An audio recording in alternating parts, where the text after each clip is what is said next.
निलेश चव्हाण हा त्याच्या मैत्रिणीमुळे पोलिसांच्या हाती लागल्याची माहिती समोर आली। निलेश चव्हाण पुण्यातून पसार झाला तेव्हापासून त्याची मैत्रीण त्याच्या सोबत होती। आपण फिरायला जाऊ असं त्यानं त्याच्या मैत्रिणीला सांगितलं आणि तिला सोबत ठेवलं। तिच्या फोनचाही वापर निलेश चव्हाणने केला। दरम्यान निलेश चव्हाणशी संबंधित एका व्यक्तीच्या फोनवर पोलिसांची बारीक नजर होती आणि याच फोनवर निलेश चव्हाणच्या मैत्रिणीचा फोन आला आणि निलेश चव्हाणपर्यंत पोहोचणं पोलिसांना शक्य झालं।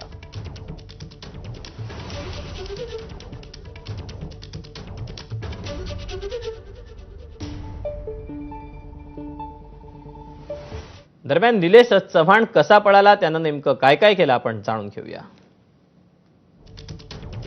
पोलिसांना लोकेशन कळेल म्हणून ऑनलाईन ट्रान्झॅक्शन टाळलं। पुणे सोडताना निलेशनं लाखो रुपयांची रोकड सोबत घेतली होती।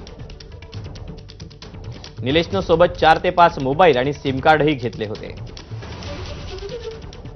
काही मोबाईल आणि सिम कार्ड त्यानं मित्रांकडून घेतले।